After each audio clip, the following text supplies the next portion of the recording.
Selamat pagi, siang Bapak, Ibu, dan teman-teman semuanya. Perkenalkan kami dari kelompok PDIT dan hari ini kami akan mempresentasikan tugas UAS Manajemen Layanan TI dengan judul Kelompok PDIT Membedah ITSM Sebuah Bank Tanpa Cabang dengan studi kasus C-Bank. Nah, perkenalkan tim kami yang terdiri dari saya sendiri Firman sebagai Project Lead, kemudian ada Hendra Chung sebagai Platform Engineer, kemudian ada Saverio sebagai ITSM Analyst, lalu ada Sinta Natalia sebagai Research, dan yang terakhir ada Tasya Padede sebagai Technical Writer. Tanpa basa-basi, kita semua masuk aja ke slide pertama. Oke, kenapa kami memilih C-Bank sebagai studi kasus? Ada 3 alasan kenapa kami memilih C-Bank. Untuk yang pertama, karena C-Bank itu dia nggak punya kantor cabang. Jadi, nasabah itu nggak punya jalur cadangan. Terus, mereka nggak punya teller, nggak ada antrean, semuanya cuma lewat aplikasi. Kedua, 28 juta nasabah bergantung pada satu aplikasi. Artinya, kalau aplikasinya down, semua nasabah kena dampaknya secara bersamaan. Jadi nggak ada cara lain lagi buat akses layanan. Nah, untuk yang ketiga, dia terintegrasi erat dengan Shopee dan juga Shopee Pay. Ini menambah titik kegagalan karena setiap titik integrasi itu sebenarnya tempat baru yang berpotensi gagal juga. Jadi, bisa dibilang si Bank ini kasus yang menarik karena dia bergantungannya sangat tinggi ke satu channel digital, makanya penting buat kita bedah gimana menjaga layanan TI tetap stabil. Baik, pada slide kali ini saya akan menjelaskan bagian dari ekosistem layanan C-Bank. Di sini sudah ada bagannya, di mana di sebelah kiri itu adalah nasabah dengan yang dihitung itu mereka ada sebanyak 28 juta pengguna retail. Kemudian setelah nasabah akan nyambung ke aplikasi C-Bank.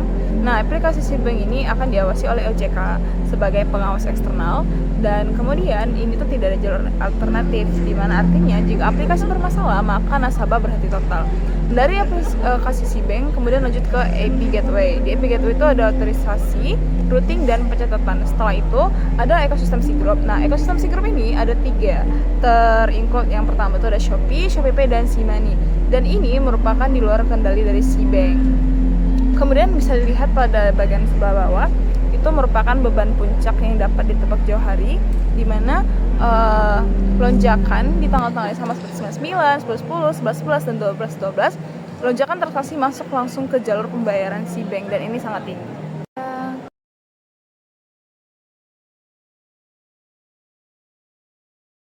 Terima kasih Tasya. Kami mulai dari service value system. Status tiap komponen ada di layar. Governance paling kuat karena sebagian bank berizin OJK kepatuhan dan manajemen risiko teknologi yang berlapis. Dosa dan transisi juga aktif, terlihat dari rilis fitur yang rutin. Practices masih parsial, dengan information security dan availability management yang paling menonjol. Dari 7 guiding principles, 5 sudah tercermin dan 2 masih gap. Think and work holistically, setup, optimize, and automate. Yang paling lemah continual on improvement karena kami tidak menemukan bukti siklus secara formal dan plan karena perencanaan kapasitas jangka panjang. Masuk ke SVC. Dari 6 aktivitas, 2 paling bermasalah, deliver and support dan engage. Deliver dan support rapuh saat volume transaksi ekstrem. Engage melemah karena kapasitas dukungan nasabah terbatas ketika keluhan menumpuk. Dua game ini tidak berdiri sendiri. Kami silakan dengan 4 dimensi ITSM dan keduanya bermuara ke dimensi IT. Dimensi dengan game terbesar. Pemicunya kompleksitas integrasi IPR real time dengan Shopee dan C-Money. Semakin banyak integrasi, semakin banyak titik kegagalan. Saat satu IP bermasalah, check out Shopee ikut terhenti. Ini hasil maturity assessment kami. Berdasarkan penilaian kelompok atas informasi publik, rata-rata kematangan ITSF C-Band 2,4 dari 5. Artinya proses sudah berjalan, tetapi belum terukur dan belum terotomasi. Target kami 4 dalam 12 bulan. Ada 3 gap prioritas. Incident management dari skor 3 menuju 5, SLM management dari skor 2, dan problem management juga dari skor 2. Yang paling mengejutkan kami SLM management.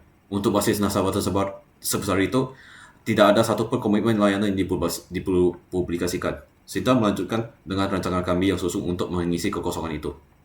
Oke, selanjutnya kita masuk pada essay manajemen, yaitu berhenti pada skor 2, dan di sini kami mengisi kekosongannya. Tapi di layar ini memuat 7 parameter SLA untuk layanan pembayaran dan transfer instan. Nah, perhatikan pada kolom tengah abu-abu ini seluruhnya ini tidak dipublikasikan. tidak ada baseline yang bisa kami rekonstruksi dari luar. Kemudian pada kolom kanan, usulan kami dipimpin ketersediaan 99,9% per bulan pada pemulihan P1 maksimal 30 menit dan acknowledge dalam 5 menit. Yang justru paling penting untuk kita tahu yaitu cara mengukurnya. Ada pada strip bawah yaitu pada log API gateway itu per menitnya ditambah synthetic monitoring dari luar jaringan bukan dari laporan nasabahnya. Nah, angka 99% terdengar abstrak, jadi agak aneh. Jadi kita cari tahu dulu terjemahkan pada berpanjang layar ini ada 1 bulan penuh di 43.200 menit. Itu potongan merah tipis di ujung kanan itulah error budgetnya hanya 43,2 menit dan kami memperbesar di bawahnya satu insiden P1 yang pas yaitu 30 menit langsung memakai 69% jatah sebulan. Sedangkan begitu jatahnya habis, rilis fitur jalur pembayaran yang dibekukan. Sementara perbaikan keandalan dan patch keamanannya itu tetap jalan. Kotak kiri itu menjelaskan kenapa kami tidak memilih angka lebih tinggi, 99,99%, hanya menyisakan 4,32 menit dan hanya menuntut otomasi hampir penuh. Terakhir, proses keduanya ada di layar, yaitu insiden kami beri prioritas P1 sampai dengan P4 dan garis waktu di kiri adalah jari P1. Menit 0, alerts otomatis dari metrik transaksi, bukan laporan nasabah. Menit ke-5, kita on-call acknowledge. Menit ke-15, kita war room berjenjang dari L1 service desk, L2 engineering, sampai dengan L3 mitra Shopee dan Simani. Menit ke-30, banner in-app sekaligus batas pemulihan. Jam ke-4 tiket ditutup setelah rekonsiliasi dana selesai. Hari ketiga post insiden review wajib. Di kanan ada perubahan dipisahkan 3 jalur yaitu normal lewat CIB mingguan, standar disetujui di depan. Sedangkan emergency lewat CIB darurat saat puncak 11.11. Oke, selanjutnya Cbank memang cloud native sejak awal, tetapi itu belum menjawab tuntutan OJK. Data nasabah dan dokumen eKYC wajib berada di dalam negeri. Karena itu kami merekomendasikan model hybrid dengan region Jakarta. Core banking, ledger, dan eKYC di lingkungan yang kendalinya penuh. Sedangkan kanal aplikasi dan API gateway memakai elastisitas public cloud. Target pemulihannya ada di kanan. Itu ada RTO 60 menit, RPO 5 menit, dan replikasinya tetap di dalam negeri. Satu hal yang sering disalahpahami, yaitu penyedia cloud mengamankan infrastrukturnya, tetapi konfigurasi dan datanya tetap tanggung jawab Cbank. Kedua, DevOps. Kesiapannya kami nilai memakai kerangka Calms dan pipeline di layar rancangan kami. 7 tahap dari source control sampai post deploy monitor. Ringkasnya, CI sudah penuh tetapi CD baru sebagian. Otomasi build dan rilis sudah jalan. Terlihat dari perbaruan aplikasi yang teratur tetapi otomasi penanganan insiden masih lemah. Canary deployment dan release freeze menjelang Harbolnas belum terlihat pada praktik Cbank sekarang. Dan justru dua hal itu yang kami masukkan ke rancangan di layar. Sisi terlemahnya measurement. Tanpa SLO, tidak ada dasar objektif menahan rilis beresiko. Perhatikan kotak approval gap di tengah pipeline. Kami sambungkan otomasi ke change record jadi tiap deploy meninggalkan jejak audit. Ketiga, SRI dan AI Ops. Ini dashboard Grafana yang kami bangun sendiri. 8 panel, mulai dari pelacakan SLO checkout Shopee, MTTR insiden P1, sisa error budget, sampai deteksi anomali latensi pada pola 11.11. Perlu kami sampaikan jujur dan tertulis di bawah gambar, dashboard ini memakai data sintesis kelompok, bukan data produksi Cbank. Yang kami buktikan alur kerjanya bukan akurasi angkanya. Di bawahnya 2 resiko tertinggi kami, kegagalan pembayaran saat puncak Harbolnas dengan skor 20 dan kebocoran data eKYC dengan skor 15. Data identitas tidak bisa diganti seperti kata Sandi.